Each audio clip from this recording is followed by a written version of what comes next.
Get out the insurance cards, get out the copays. The office is open, my friends. Brought to you by drroto.com.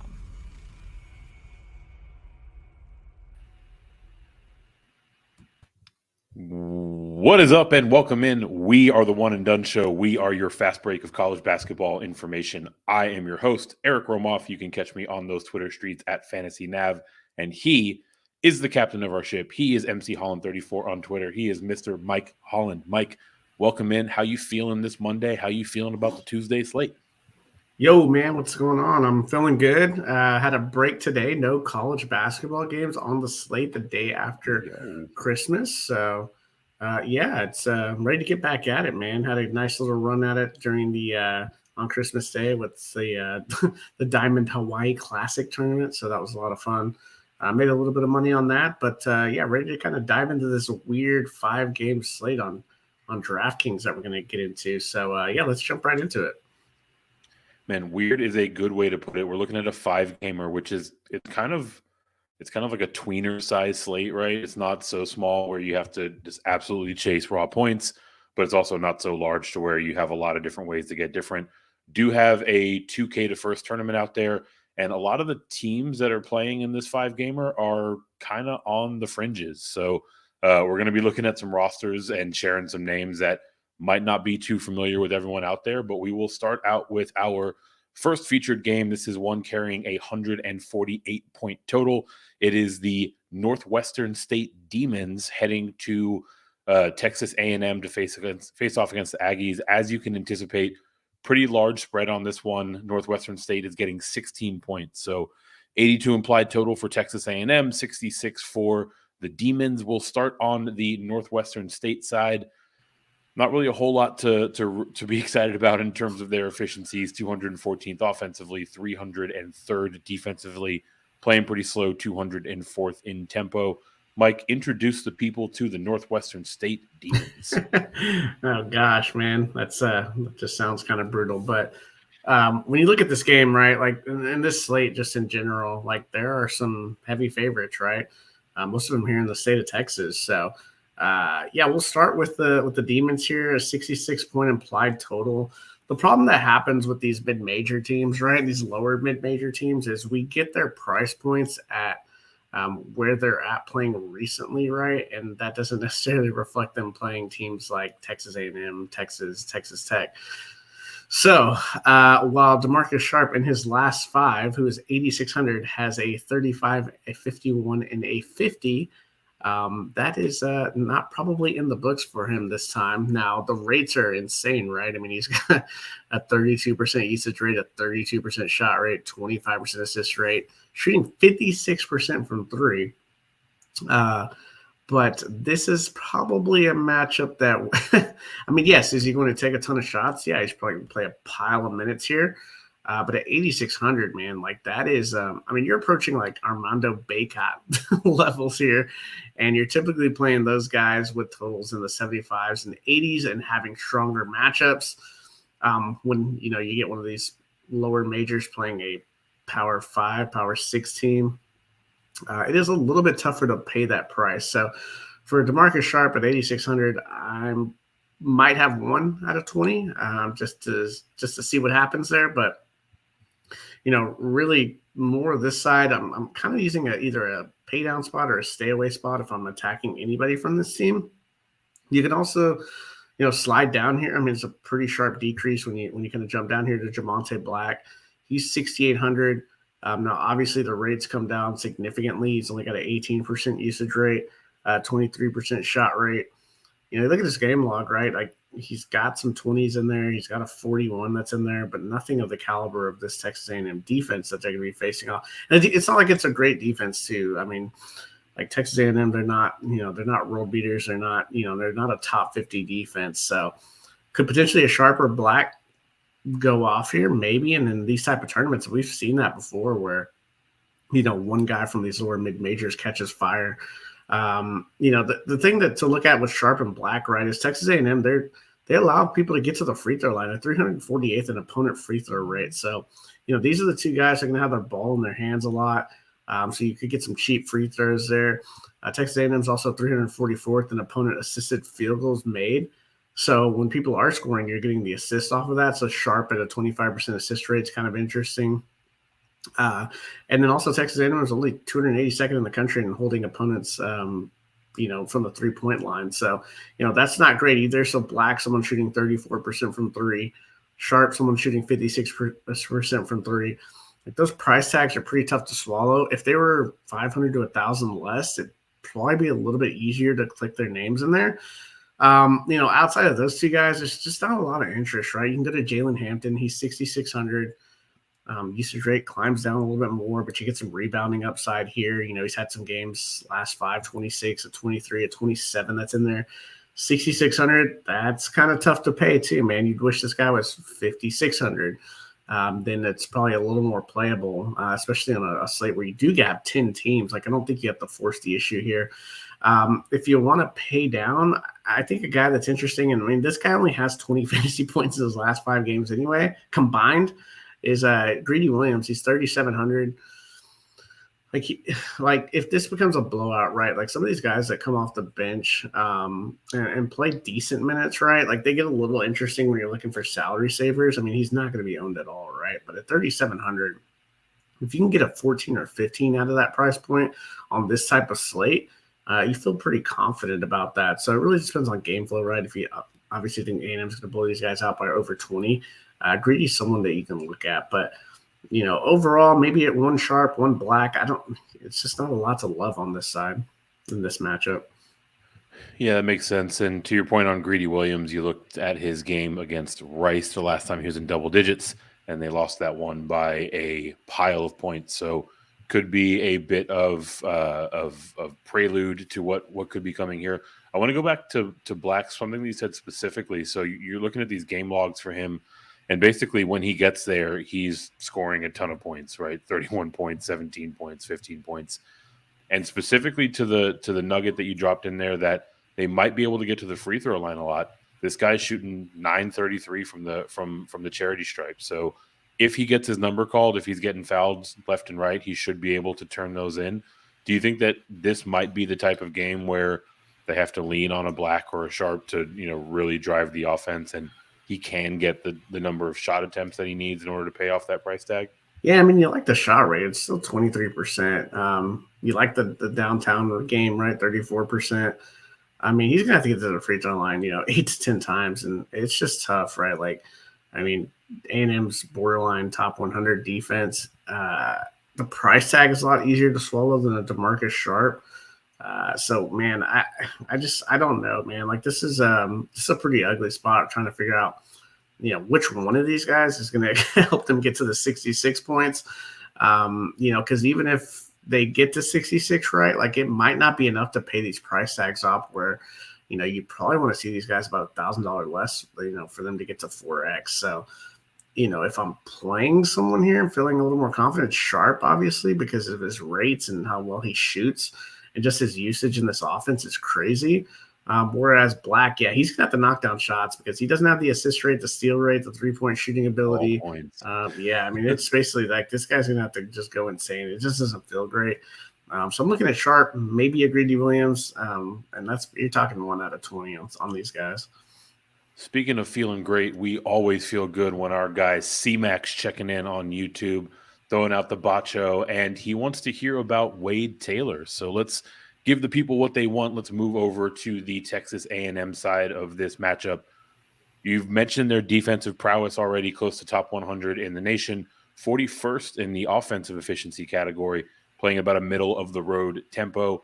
And it seems like for these Aggies, it all starts with Wade Taylor. So let's start there. Yeah, I mean, you wish this guy played 32 to 35 minutes, but he just doesn't. There's just been a problem with these Buzz Williams Aggie teams, man. Like, he just plays a lot of guys. Like, it's so annoying.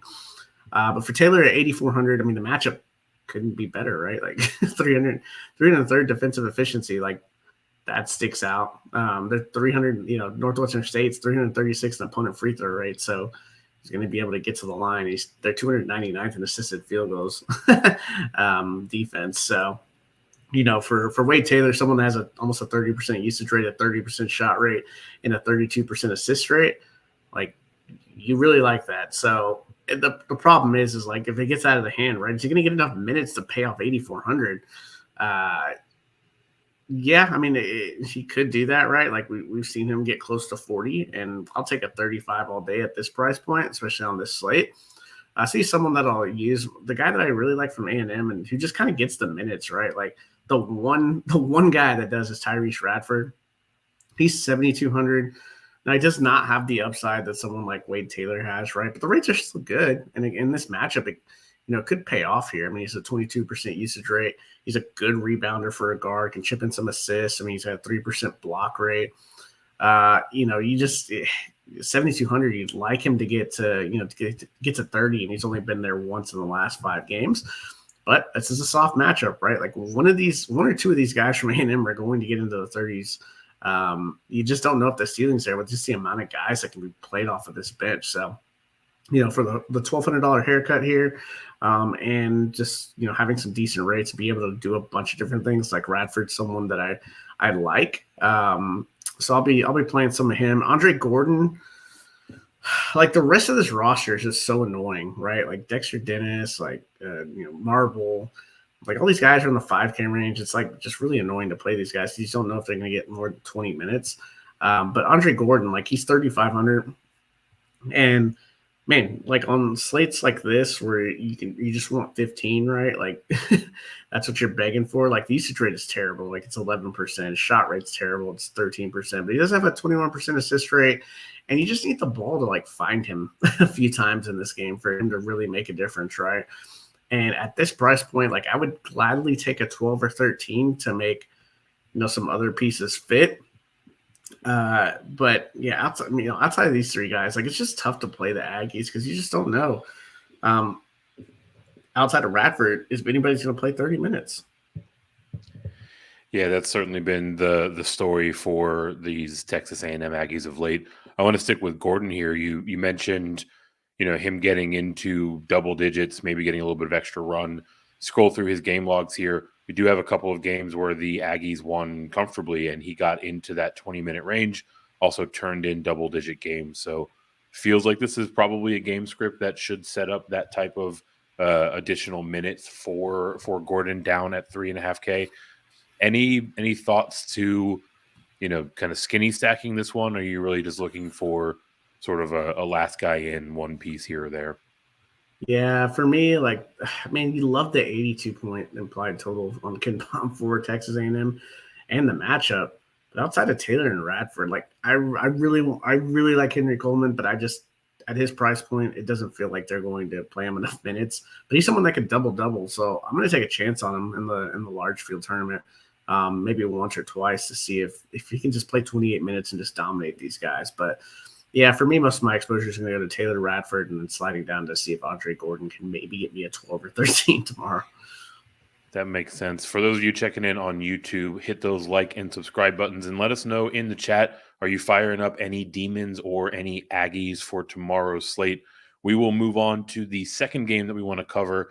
Our total is sliding down a little bit here, heading to Jacksonville versus Notre Dame, 130-point implied total. Should be a little bit closer, looking at a 6-point spread here, favoring Notre Dame. We'll start with the underdogs, the Jacksonville Dolphins, 7-3 on the season, middle of the road, both offensively and defensively, playing at maybe the slowest tempo in the entire country. So for these Dolphins, anything that's catching your eye, anything about this matchup that makes one player more appealing than another?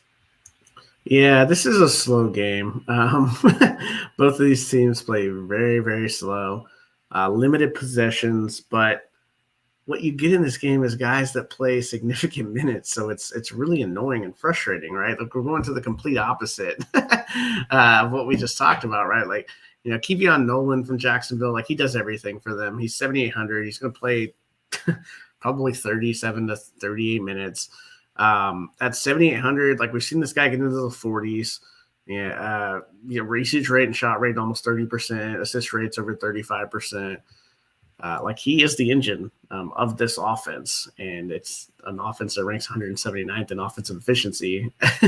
But Notre Dame's not great defensively. Yeah, so there's some fantasy points to be had from Jacksonville, and it really starts with Nolan. The guy that I really like, and I'm having trouble just not plugging him in into a lot of my lineups, is Jordan Davis. He's a guard, 5,700. Man, last couple of games, 29, 28. You like that at 5,700, right? The rates I wish were slightly better. 18% usage rate, 17% shot rate, 16% assist rate.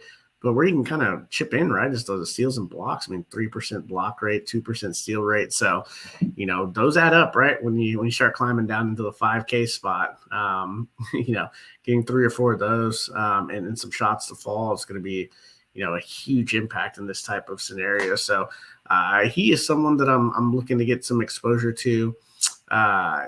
You can slide down to some of these other 5K guys on their roster. A Sifo, he's a forward position. I feel like all we've really talked about are guards. It's 5,500. A big part of kind of what they want to do. This team is actually kind of loaded with bigs, but you got a couple of guys that just either aren't playing or out right now. But a Sifo, like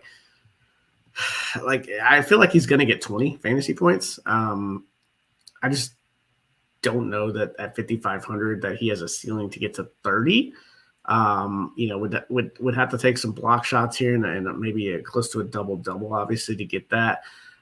So for me, if I'm looking at 5,500, like I almost want to slide down to Powell, who's 5,100 at the guard position again. But, you're basically getting the same usage rate, the same shot rate. You're not getting the rebounding rate, but you're basically getting that rebounding rate in the assist column, almost the exact same in the 20s here. And assists are worth a little bit more, right? And every little point counts, especially in these raw points in these matchups. Coming off a 24, he's got a 23 and a 24 as well in the last 5 games. So, if I'm not playing Jordan Davis, I'm looking at Powell to kind of get in there. And then when you look at it, kind of rounding it out, if you need a cheap play from this team, Omar Payne, he's 3,300. He's former Power 5 player. I mean, played at Florida. Now looking, obviously to do some damage. This type of environment is not great, right? Like the minute allotment is kind of annoying. Asifo's obviously there. Usage rate and shot rate are 13%. He's got an 8% block rate. He's got games where he's gotten into the 20s and even a 40 piece, obviously, but this is a Power 5 team that he's going against. But almost a bare minimum, right? So if you can get a 12 or a 13, like we talked about Gordon at the forward position, I don't mind it. I think where Jacksonville, can kind of help themselves out here is, Notre Dame, they're dead last in opponent turnover percentage. So they're not really going to force the issue, right, with Jacksonville. Like, they're kind of going to be able to do what they want on offense, just at a slower pace. I mean, they're going to be able to collect rebounds. I feel like Asifo and Payne, man, like Notre Dame just doesn't do anything after they shoot. Like, they literally just run back. It feels like there's Lejeski, the big man, like he's not a big rebounder. So they like to play kind of these 4 wings on their side. And they're 351st in offensive rebounding percentage. So it's a one and done scenario once they get that shot up. So it feels like some of the cheaper bigs like Asifo and Payne might be worth the shot here, but obviously not going crazy. We're talking, a couple of shares here or there. Yeah, that's exactly what I wanted to hit on, right? Those 2 bigs, Asifo, Payne, 5.5K, 3.3K. With Asifo, it looks like his upside is a little bit limited, but if there is a point where he's going to have kind of that ceiling game, it's likely to be against the team that really doesn't care about getting rebounds and just runs back immediately, right? So he does have some 8s and 11 in terms of his rebound tallies over his last handful of games. And Omar Payne, basically at min price, right? He collects another board or 2, and that really moves his multiplier up a good amount based on his low price tag. So a couple of guys that jump off the page for me. Let's switch over to the Fighting Irish side. 7-5 on the season, 33rd offensively in the nation. Wish they could say the same for themselves defensively. They're actually 244th and playing at an equally slow pace, 345th in tempo. Mentioned Nate Lejewski, the big man there, He is also leading the Fighting Irish in terms of price tag. So let's talk about how he can potentially pay off that 7.4K. He was 8K, pushing 8,500, right? And now he's 7,400. But this isn't a great matchup. Like Jacksonville for a mid-major is actually one of the better defensive teams. So a slow game as well. But I don't even know if there's still a ceiling at 7,400. And we've seen Lejeski get the low 30s. But when you talk about like the other guys, like the thing about Notre Dame, we talk about this every single slate, like, right? They're just going to play their guys. A little 7-man rotation, like Marcus Hammond's going to come off the bench. Van Allen Lubin's going to come off the bench. But outside of that, it's going to be Lejeski, Ryan, Starling, Wirtz, and Goodwin, right? They're going to be piling up. They all played at least 30 minutes last game. So it feels like one of these guys at 30 minutes should be able to get there. But as you start climbing down, right, it feels like there's no one that just has like massive rates. Like Lejeski, terrible usage rate, terrible shot rate, like okay rebounder, chips an assist or two, will block a shot or two, gets you into the 20s, maybe low 30s. Cormac Ryan, he's 7,100. He's someone that I just neglect playing because I want to play Starling and Wirtz at a cheaper price tag and even Goodwin at a cheap price tag. He's the one that's actually been kind of doing some damage here with that 21% usage rate and 23% shot rate. I mean, it just depends on who's knocking down shots for Notre Dame, right? So you just kind of rotate these guys and just hope that price factor, right, is probably going to drive down some ownership on guys like Ryan, maybe even a JJ Starling, who is almost super shot dependent, doesn't really do anything else. 28 feels like a ceiling for him, and 6,200, like, okay, right? But like, it doesn't excite you, right? Like you would take it because you know exactly what you're going to get when you play this guy, but you just don't know the production. Like, could easily be in the teens or the low 20s, and at 6,200, that's a little bit tougher. So, my two guys for Notre Dame, it comes down to Trey Wirtz, Dane Goodwin. Trey Wirtz, like the usage rate, it's the highest on the team. He's got a decent assist rate. Like, he's going to play a pile of minutes. He's got to run this offense. He hasn't been great in the last 3 games. Really, 4 out of 5 games he hasn't been great. But he has the high 20s upside, low 30s upside. So I'll probably play a piece of him here or there. Dane Goodwin, like, just has to be able to, like, knock down shots, man. Like, the fact that these guys are going to give you just it's a range of outcomes, man. Like, you're going to get a 10 from this guy or you're going to get a 30. And it's probably just one of these 5 guys. So we just have to figure out how we're going to do this. I take the cheaper guys like Wirtz and Goodwin. I mean, Goodwin, right, can do a little bit of rebounding, but he's got to make shots, man. So, I think for Jacksonville, like, where can we find an advantage, right? When we talk about Goodwin and Lejeski, Jacksonville's 244th in opponent offensive rebounding percentage. So maybe get some quality second shots there, right? So, with Goodwin and Lejeski, being able to grab some extra boards there, that could help them out. They're 346th in opponent 3-point rate. So Jacksonville's cool with opponent shooting threes, right? They're pretty good at defending the 3. And Dane Goodwin, right? Like, we know that he can let it fly, but will he let it fly is the question, or is it going to be Starling or Ryan? You just don't know on a game-by-game basis. So what I'm doing with Notre Dame is just going to be rotating some of these guys and using the cheaper guys because it just feels like the floor-ceiling combination is kind of crazy on this team. Yeah, I mean, look, with them being 364th in opponent 3-point rate and being fairly pedestrian defensively, it feels like the type of game where some of these shooting dependent guys can actually see a few more go through the net.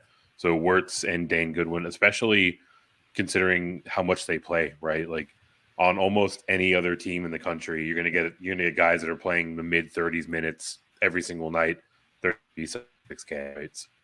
Those are the names that definitely jump out to me. Any other thoughts about how you kind of, pair these guys up, or if they are candidates to pair up at all? Nah, man, I just, rotate one of the Notre Dame guys and just pray that you hit the one that gets the 30 fantasy points. One of them will. Both of them actually had their ceiling game when they each got 16 real-life points. So point taken on them needing to see a few go through the net. We'll move on to our third game. This is the Texas A&M Commerce Lions against your Texas Longhorns. Rumor has it UT is minus 1,300 favorites, or maybe it's a 138-point game total. Obviously, this is one where Texas is favored heavily. They're carrying a pretty high individual team total, 83 implied points, compared to A&M Commerce sitting down at 55. So we will start again with the underdogs. I will ask you once more, introduce the people to these Texas A&M Commerce Lions. Yeah, I'll introduce 3 of them, and I don't playing one of these in a 55 implied total. Yeah, probably suicide. So we'll jump off with 3 of these guys. If you want to play them, go for it. I might have 1 share of each at a 20 lineups just to see if they can get over 55, and it's the one guy that gets there. But DeMarcus Demonia, he's 7K, kind of their do-it-all guy, right? 25% usage rate, 25% shot rate, 20% combined rebounding rate, 14% assist rate, 2% block rate, 2% steal rate, guard and forward eligible. This is a tough Texas defense. So I don't know if he's, the possessions, are probably not going to end up very pretty in this matchup. So if you want to fire him up and hope that, not many people are going to have a ceiling game against Texas. So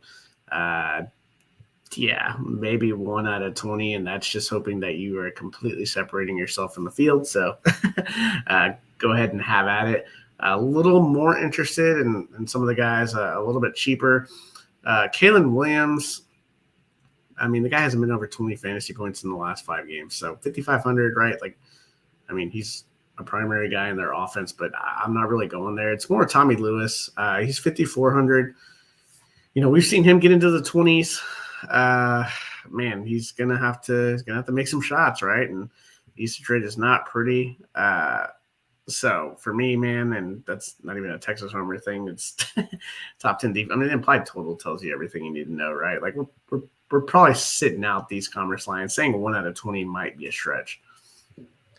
It would seem like it, right? Like you're banking on production out of a team that is, slated to combine for less than 60 points, right? So basically all of those points have to fall to one player, and you would have to be on that correct player in order for them to pay off these price tags. We'll move over to the Longhorn side, 10-1 on the season, 16th in offensive efficiency. Mentioned tough on the defensive side, 6th in the country, playing at a lightning fast pace by UT standards, 161st in the country, about middle of the road overall. Lot to like about these Longhorns, lot to like about their price tag, at least from my vantage point. Where do you want to start there? Yeah, feels like you need at least 2 of these guys. We got some. So I was actually at the last game. Dylan DeSue, starting big man. He was injured. Looks like he banged the knees. I don't know that we have full clarification. Well, he's coming off major knee surgery last year. Came in mid-year. So you're going to be really careful with DeSue here.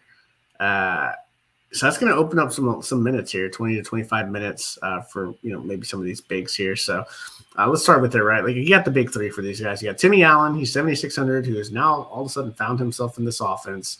High usage rate, high shot rate, high rebounding rate, high assist rate. I thought he was completely lost at the beginning of the year. Now he's figured out how to play alongside Carr and Hunter. So Timmy Allen's definitely someone that I'm interested in, especially now he's sub 8K. And that, one of the bigs is potentially down in DeSue, and he's probably going to have to play 30 minutes. So, he's someone I'm looking to get into some lineups here, especially at that forward position. Marcus Carr's price has finally decreased. He is 7,500, but he is someone that is going to chuck up threes, run the secondary offense, a high assist rate, actually higher than Tyrese Hunter's. Chips in some steals here. More of a floor play though. I don't know how much I'm going to use him in tournaments. We don't see him really have those massive games unless it's like a big time showdown, right? Like this is one where he's probably not going to have to play as many minutes as maybe some of the bigs will have to. Same thing with Tyrese Hunter at 6,900. He hasn't been over 25 fantasy points in the last 5. So at 6,900, like Tyrese Hunter, a little bit tougher to play. I like when we get down to the forwards here with DeSue potentially being out. We'll have to wait for news on that. But superstar freshman Dylan Mitchell, he's 5,700. The guy can jump out of the gym, was a top 5 high school prospect. You'd like his usage rate to be a little bit better, still kind of trying to figure it out on the offensive side, but great rebounder, can chip in blocks and steals. We've seen him get close to, actually he was at 30 a few games ago. So, if he gets 30 minutes, 28 minutes, right? Like in this particular matchup where with a team in Texas A&M Commerce that, 310th in opponent 2-point percentage. So you're basically going to score at the rim on these guys. And they'll give up some threes, but as far as like allowing teams to shoot threes, but you can do some major damage on the inside, which is why Mitchell and Bishop, who's 5,600, in for a good time. I think Bishop, if Disu's out, is the biggest benefactor, right? Like he plays that center role for Texas off the bench, and if he gets to start, probably going to play high 20s in the minutes, and he's someone that we've seen do some major damage. I mean, 27 last game, 32 spot not too long ago in the same type of environment, right? And he's someone that defensively is going to pick up some blocks and steals and a great rebounder and just easy putbacks. Like he could be a source of a cheap double-double if Disu is out. And even if he's not out, honestly, like he's definitely worth the play at 5,600.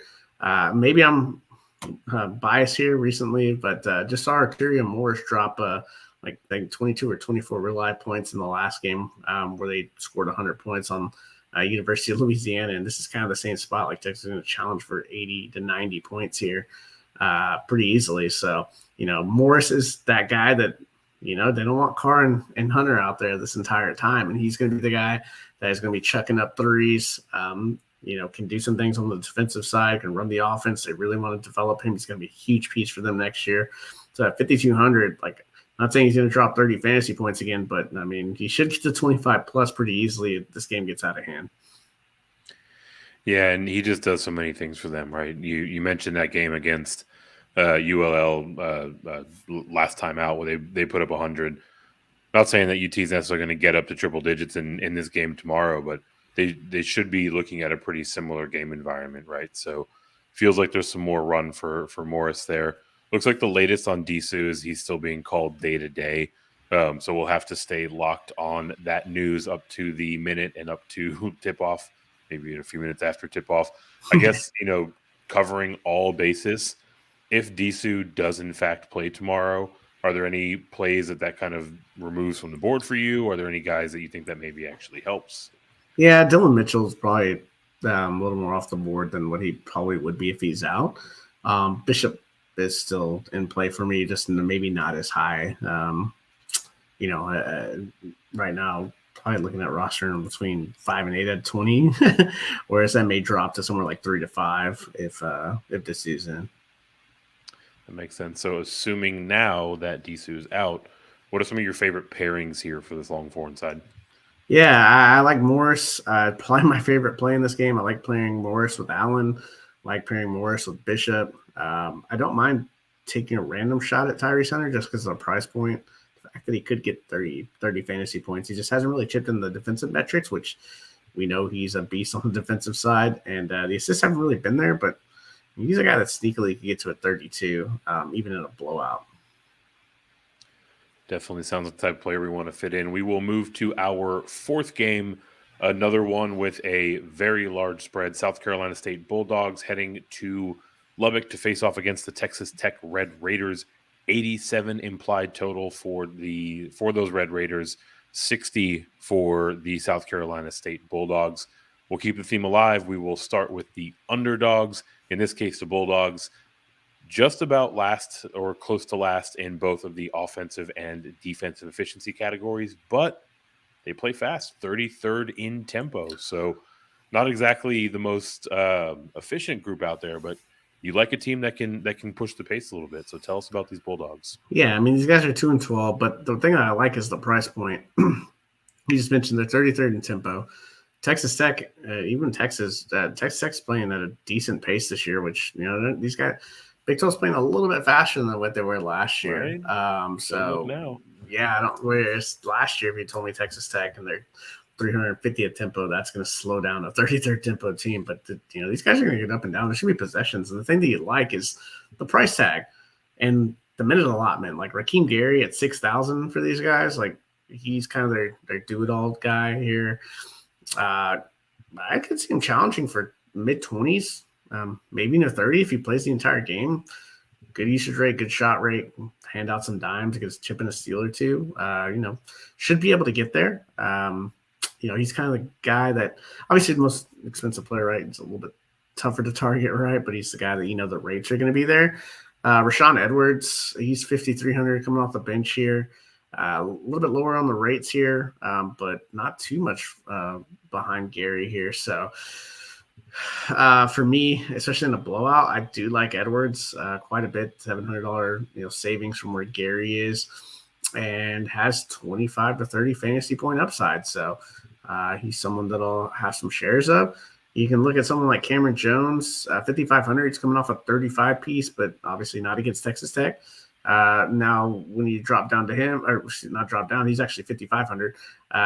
You pay up a little bit more for him. He's got a 24% usage rate, 24% shot rate. Can do some things. The one thing you'll notice about South Carolina State is like these guys are active, get their hands on balls, right? So at 33 tempo, that'll definitely happen. So, get a steal or two here. It's almost 1x at a 5,500. So he's someone I'll be playing, maybe a couple of shares of. Raekwon Brown, he's 4,200, up and down, right? But, the minutes are pretty safe. Rates are okay. I mean, decent rebounder, actually 3% steal rate, 18% usage rate. That price tag, yeah, I kind of want 2 to 3 shares, just kind of rotating these guys through, right? And I might end up playing 2. It's really tough to say that against Texas Tech, but you kind of know what you're getting with the Bulldogs here. Siobhan Alston, he's 3,800. He's a guy that could get into the teens. And when we're looking sub 4K, right, like the teens are gold. And when he's on the floor, like his rates are really nice. And this stems from creating a ton of possessions, right? So going up and down the floor now, we don't want to go too crazy. 60 points is not a great implied total by any means. But getting to 60 at these price tags is a little bit easier. And if they go over, happen to get to 65, pushing closer to 70, like now these price tags and these guys' usage rates and different metrics here, keeping it closer, right? These guys are gonna pop off a little bit more than what they normally would. I sound way too excited talking about this team with a 60-point implied total, but it's more for the price versus what we've kind of talked about earlier. Yeah, I mean, rightfully so by my account. You mentioned Alston here. He's gotten into double digits in 2 of his last 3 games, including a 22 spot 3 times out 3 games ago, I should say. And in all of those games, it's not just points, 4 and 6 points scored respectively, getting it done with boards, getting it done with assists, getting it done with a couple of stocks. Also a bit of a housekeeping matter to clean up. Cameron Jones is actually 5K flat. So you mentioned him getting it done with stocks. He's got 2 steals in each of his last 2 games. He's got a steal in each of the 2 games prior to that. So at a 5K price tag, those steals are all the more valuable. So, you mentioned it sort of tongue-in-cheek that you might try to get 2 of these guys in, but at these price tags, it might not be the worst play out there. Yeah, absolutely. Man, especially if this game stays close in the first half. That's when I want my 2 Ts and my 3 Ts on the, on the Texas Tech side, being the 3, obviously. But yeah, definitely a spot here to get get into these guys that like to play fast, right? Like they create a little bit of havoc, even though they're terrible defensively. It's just more possessions in the game, right? Possessions in college basketball or everything. You sounded a little less than confident about this one staying close early. That has a lot to do with the team on the other side of this matchup. Texas Tech Red Raiders 9-2 on the season, 54th in offensive efficiency, 27th in defensive efficiency. Like we joked about with the UT Longhorns playing at a blazing pace by their standards, 187th in tempo. So about middle of the road, but much faster than we've seen from this team historically. And the price tags are some of the higher ones on the slate, but feel like they're pretty justifiable. So where do you want to start with the Red Raiders? Yeah, it's a little more easy to swallow when your implied total's approaching 90. And then, okay, so look, like we just saw the last game, right? Like kind of the same situation. And we saw Banner and Harmon play a pretty good amount of minutes. And these are the guys that get it done for them. Like we saw Banner go for 41. We saw Harmon go for 39. And we'll take that all day at 8,500 and 8,200. I don't know if you can play them together, man. That asking both of them again to get to 40 in a blowout situation, that feels rough, right? Especially when someone like Pop Isaacs at 6,400, like he could be that guy that takes him away from Harmon. But yeah, I mean, obviously Texas Tech is expensive, but you're going to want to get into these guys. I mean, like these Bulldogs on the other side, they're just so bad defensively. Like, I mean, you read off some of these metrics from these guys, like they're 345th in opponent offensive rebounding percentage. So Daniel Bacho at 8,100 feels like he's a lock for 30 fantasy points and with upside. They're 344th in opponent free throw rate, so they just foul a ton, getting guys, getting the other team to the line. They're 357th in opponent effective field goal rate. So it doesn't matter if you're shooting twos or threes. They are maximizing their opportunity at scoring the basketball. Like it's just going in. And then when they're going in, they're getting assisted. Like their opponents are they're 335th in opponent assisted field goal rate. So like it just feels like there's going to be fantasy points flying around with Texas Tech. You got the big trio: Banner, Harmon, Bacho, Isaacs at 6,400. You get the price break, right? And you still get solid rates, 21% usage rate, 19% assist rate, can chip in a steal or two. We've seen him get into the 30s before. Jalen Tyson, the Texas transfer, has looked pretty good this year. Can get you mid-20s, potentially a 30 at 6,100. Solid rates again. And, you can just kind of mix and match some of the backup guys. Like, everyone is playable on Texas Tech. Everyone's playable anytime you have a college basketball implied total that's 87 points on KenPom. So, yeah, you're probably going to want at least two of these guys. So you mentioned that with South Carolina State, basically they are last in almost every defensive measure out there. What kind of player does that sort of emphasize for the Red Raiders? Is it the more shot-dependent guys? Is it the more Swiss Army knife kind of guy? And which of those players are the ones that you think are most likely to have their ceiling game tomorrow? I mean, everyone is in play, but I think the guys, obviously the cheaper price tags are easier to swallow. Guys like Isaacs and Tyson are a little bit easier to click the button on, but you feel good about Harmon and O'Banner. Even Bacho, I mean, geez, like these guys can't keep people off the glass. Like it feels like Bacho's on. I know O'Banner could double tomorrow. But it is a 40-minute game, right? And there are bench players, so we got to be careful. You're not going to want to. I don't know if I'm going to play two of the 8K guys together. It feels a little tough to swallow because it's 16 approaching 17K, right? You're going to need a ton of fantasy points in that aspect of it, and with this KenPom spread here is almost 30 points, right? Like. Could it happen? Possibly. If I was to do it, I'd probably look at Harmon and Bacho, but that's more of a safer play. Harmon and O'Banner probably has more upside. I'll be going a lot to Isaacs and Tyson, playing them with one of those three. So a lot of mix and match, but there's going to be at least two Red Raiders on every lineup I make. Yeah, it seems like 2-1, 2-2, maybe even 3-2. If you catch a wild hair, is probably going to be where we're shifting our builds around this game. We will shift our coverage to the last game here in the 5-game slate, one that actually has two sides that most people have heard of. Seton Hall Pirates, Marquette Golden Eagles. This one's carrying a decent enough total, 142 points implied. Should be a bit of a closer game, 75-67 in favor of Marquette. We will stick with our theme of starting with the underdogs, the Seton Hall Pirates. This is the team that's getting paced up. About middle of the road on the offensive side, pretty tough defensively, 20th in defense efficiency overall, playing at about an average pace. So let's start with the Pirates. Let's start with someone who's near the top of the price charts for tomorrow's slate. That's Kadari Richmond. Yeah, and here we go again, right? Richmond, 8,300. He's either going to have 4 fouls and be sitting on the bench, or he's going to drop a 50. So I don't know, man. He's like one of the most frustrating players in DFS for college basketball. So, yeah, I mean, you like the usage rate. I mean, this guy can just do everything, right? Like, defensively, he's a menace. Assist rate, 33%. Takes a ton of shots. Some of them are really bad shots, but finds a way to put the ball in the basket. So, shoot. Yeah, man. Like, that price tag is what's just real tough. It's just really tough to play him at 8,300, but you have to. There's not many guys on the slate that have this type of upside, especially in a closer game, right? So we know more way to attack Marquette's through the guards. We just talked about this when we, featured Providence, where Bynum and Breed all went off for 6-7x. So yeah, I guess, man, I'm a little more interested in the other guards, right? Because he saves some salary, and they're just they're more likely not going to be on the bench with fouls. We can't play that way, but Alamir Dawes, more of a tournament play for me. Like, yeah, could he finish in the teens like he normally does? Yeah, but could he give you a 30 at 6,300? I think he could, especially with that shot rate at 25%. Shoots a lot of threes.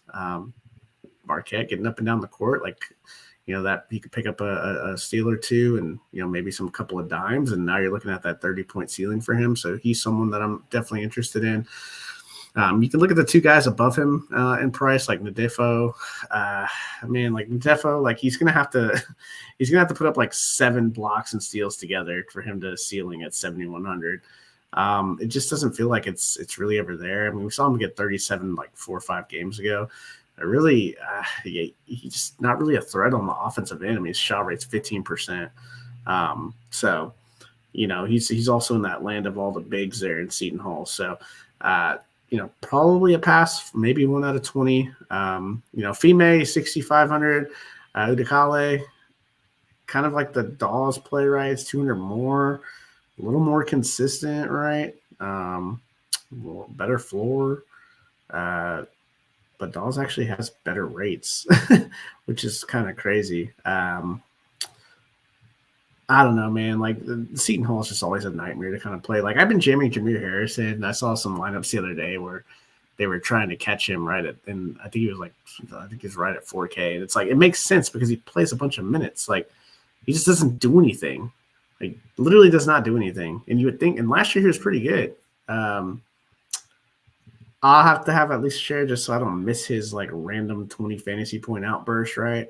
But the way to attack Marquette's the guards, right, man? I mean, they're 280th in opponent assisted field goals. They get up and down, play at a fast pace, cheap rebounds from Marquette because they like to get up and down, and some of the guards can grab more rebounds on some of the longer rebounds and things like that. So, really like Richmond, Dawes, Adekale, even a Harris. A little bit tougher for me to play some of these bigs from Seton Hall.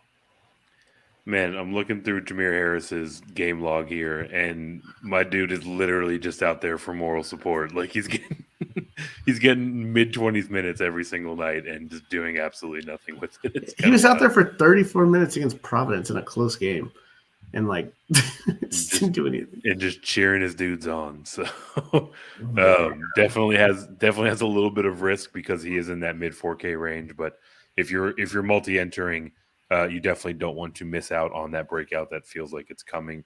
Moving over to the Marquette side, Golden Eagles under Shaka Smart coming in at 9-4, 17th in offensive efficiency, 62nd in defensive, and we mentioned they're the one doing the pacing up, 52nd in tempo.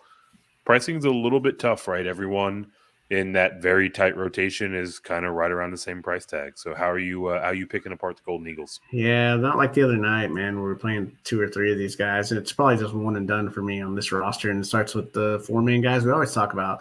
You got the 2 guards, Kolick now 8K. Yikes, we hit his 47. Cam Jones 7,900, right? 37 last game. This isn't Providence, right? This is Seton Hall. They're 20th in defensive efficiency and real tough. The Defos in there blocking shots, creating havoc. You got Tyree Samuels in there. He's like 7'2", whatever. Just like blocking shots. Like, this is not going to be easy for this team, which is why Seton Hall's a little bit easier to play, especially with the price tags. Iguodaro, probably the guy that I'm looking at the most, just because he does a bunch of different things, right? Get you some shots, rebounds, really good passer, nice assist rates, almost 20%, 6% block rate. Feels like he could get into the 30s here at 7,700, right? You need that. A little bit tougher asking that out of Jones and Kolick in this situation. So, Iguodaro is someone that I'm looking at. OMP, man, like Prosper. Oh gosh, 6,700 now. Like it feels like you have to play him at least once, right? If you're playing 20 lineups, because he could go for 35 fantasy points, or he could just be like Jameer Harris and kind of just hanging out, like watching the game, just standing in the corner, and you're like, what am I doing with him in my lineup? So maybe a share or two, mass multi-entering. But yeah, man, just really the Kolick, Jones, and Iguodala, right? Like putting one of them in there because, yeah, I mean, they're applied total 75. You got to think one of these guys is going to get into the 30s. If I had to pick, right, like I do like Iguodala. Kolick's probably second because Seton Hall susceptible to, assisted field goals, and Kolick's almost a 40% assist rate, and they're 217th in opponent assisted field goals. So, if he knocks down a shot or two, which is, that's not guaranteed with Kolick, but get some assists. He's got 3% steal rate. Like him a little bit better than Cam Jones. He's more scoring dependent, and they're probably going to try to take him out of the game. A little bit tougher for him driving into that lane too. So, if I have to, rank him here, probably Iguodala, Kolick, Jones, and an OMP. So with that assist rate that you mentioned, Iguodala coming in about 3.5 assists per game, which isn't bad for a big man. Want to know though, looking at this game log, he's gotten north of 30 in 3 of his last 4 games, including a true blue ceiling game, 46 fantasy points, grabbed 18 boards. It doesn't feel like that's the type of thing you can expect for a team that's facing against Seton Hall. Yeah, that was Notre Dame. Yeah, right. Doesn't grab any rebounds. Literally not trying for rebounds. Shouldn't be the case for Iguodala as he faces off against Seton Hall, but solid play nonetheless. I guess kind of closing us out here, Mike, sounds like the priority is going to be that Texas Tech game. Any other, kind of strategy or kind of broader picture thoughts before we get out of here? Yeah, no, I like the Texas Tech game. I love the other side of it too, right? The Bulldogs playing at a fast pace. Love the Longhorns here, especially their bigs, maybe sneaking in a guard or two. Jacksonville, like, even though it's a slower game, like, it feels like their price tags are a little bit more playable. Texas A&M, like, you have to, right? Another implied total in the 80s. Like, you're probably gonna need a piece from that. Yeah, it'll be a different slate, right? Like, you never know what you're gonna get when you have this many spreads that are in the 20s, and just some pretty ugly game environments. And then what's probably going to be a tougher matchup in our hammer here with Seton Hall and Marquette. That could go one of a couple of different ways. So it's all going to be fun, man. This is probably one of the last ones we're going to have where it's like these random low majors playing against as we get back from the holiday break, right? We're starting to pump into conference season. So now we get into the the meat and bones of that, and that'll be a lot of fun. Yeah, NFL football is gearing up for the playoffs. College football is almost done for the season, as we are just a few days or weeks away from them completing their 4-team tournament. What is not almost done is all of Mike's fantastic college basketball coverage. You can obviously check it here on the One and Done Show. If you're new to the One and Done Show, make sure you hit those like and subscribe buttons. But you can also find all of his written work over at drroto.com. Get over to drroto.com, get yourself subscribed. Not only will you find all of Mike's college basketball articles, but you'll also get access to our members-only Discord. That is where we are talking through lineups. We're talking about last guys in, making some of our favorite PrizePicks bets. We're sharing the late-breaking news, which is always very late. So get over to drroto.com, get yourself subscribed, get into that Discord. Let's get this bread. Thanks for stopping by the office. Get your fantasy prescription by subscribing to the channel and checking out drroto.com. And until the next visit, be well and take care.